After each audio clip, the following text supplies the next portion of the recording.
韩国 KF-21战机取得了怎样的发展？其具有怎样的性能？将发挥出怎样的作用？韩国 KF-21战机为何被降为 4.5 代战机？其中有怎样的深意？这对于韩国空军将带来怎样的影响？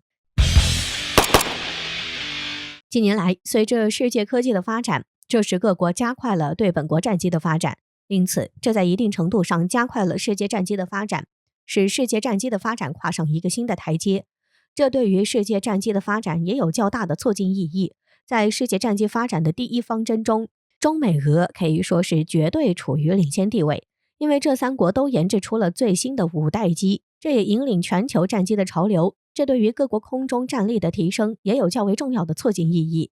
然而，正是由于这三国在先进战机的发展上取得了较大的发展，这就给了许多国家发展的动力，也希望可以加快本国战机的发展，并能够加快研制出先进战机，以此加快提升本国空军的实力。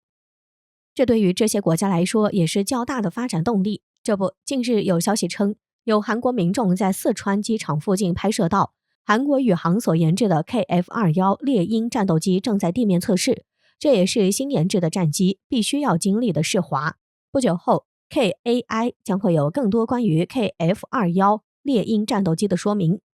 据全球航空杂志报道，从这段2分钟的影片中可以看到 KF-21原型机的机尾绘着艺术形式的猎鹰，并写着 KF-21，它从滑行道转向主跑道，然后在跑道末端停下，开始测试各个操纵面以及指示灯。不久后，原型机在跑道上加速一小段距离，随后看起来将要起飞的样子，但是旋即再次减速，完成了一次试滑。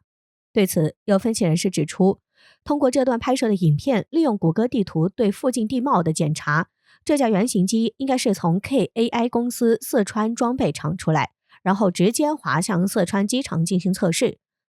此外，此前有消息称，韩国 KF-21战机的实测原型机已完成了 95%， 将在7月开始地面测试，并在今年年底之前就能够首飞。由此，我们可以看出，韩国确实在 KF-21猎鹰战机的研制上取得了较大的成就。那么，韩国 KF-21战机是怎样的一款战机？接下来我们一起来看看。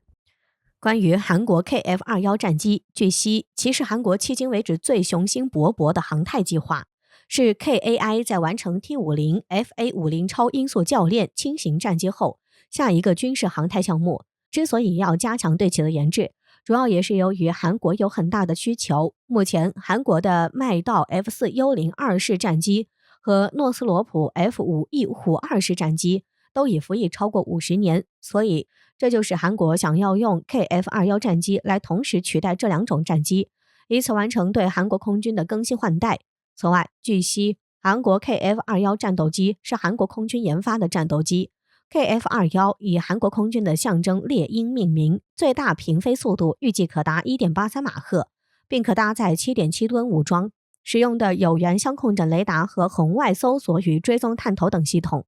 值得一提的是，一旦韩国 KF-21战机成功服役，就将成为韩国空军首款国产主力机型。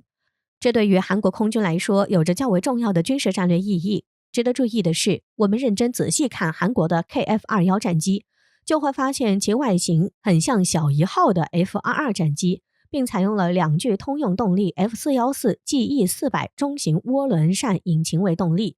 这引擎也应用在包括波音 FA-18E 超级大黄蜂、瑞典绅宝 JAS-39E 施救 E 的身上，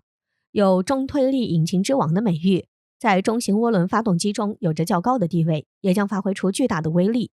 然而，由于韩国 KF-21战机采用了双引擎，这就使其经营成本高于单引擎战斗机，且在单价与后续操作成本都会更贵一些。此外，据悉，韩国 KF-21战机的体型其实更接近于 FA-18E， 因此其达到了中型战机的标准。此外，在韩国研制 KF-21战机的时候，还遇到了一个小插曲，就是在寻求美国厂商的技转未果后，这就是 KF-21的主动相控阵雷达，是由韩国本土的韩华系统公司研发，操作序列由 LIG NEX1 负责。加上目前 AESA 雷达正在一架改装的波音737-500进行测试，该机是租借由南非飞机仪器和电子公司，因此这在一定程度上将使韩国 KF-21战机的探测性能受到较大影响。对于 KF-21战机，韩国对其还是十分看重的，也在其的发展上投入了大量的精力，以此来使其取得了较大的发展。据悉，韩国预计自行生产120架 KF-21战机，并寻求海外客户。他们也争取到印尼的加盟合作，将分摊生产成本，并提供印尼1架原型与50架后续量产型，以便可以共同加快对 KF-21战机的发展。此外，据悉 KAI 还希望 KF-21战机能够在国际市场上取代 F-16战机的潜力，希望可以获得更大的市场活力，以便可以更好对美 F-16战机形成较大冲击，发挥出 KF-21战机的最大潜力。关于美国 F-16战机，其实我们一点也不陌生。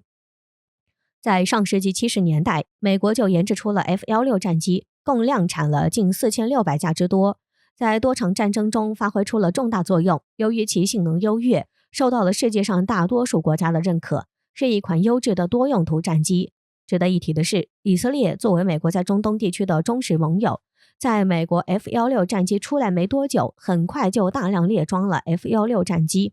这就使 F-16战机成为了以色列空军的主力战机。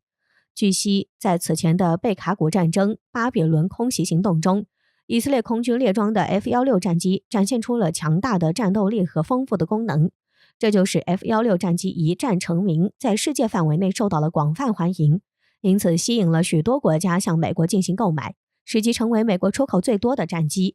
正是由于 F-16战机具有如此好的口碑，这也使美国越来越重视对其的研制，而且还对其不断进行科技升级，无论是武器系统还是雷达航电都得到了显著提升。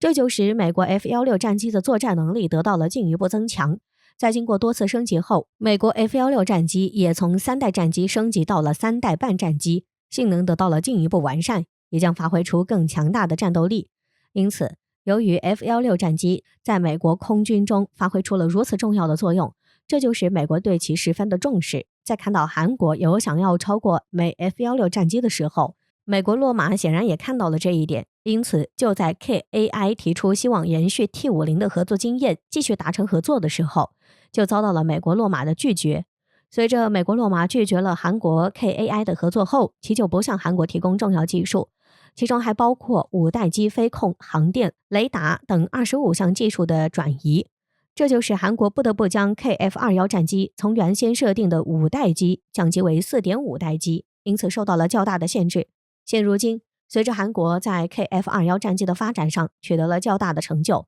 这使其服役时间也不断加快，这对于韩国空军的发展来说有着较大的军事战略意义。因此，对于韩国 KF-21战机的发展，让我们一起期待吧。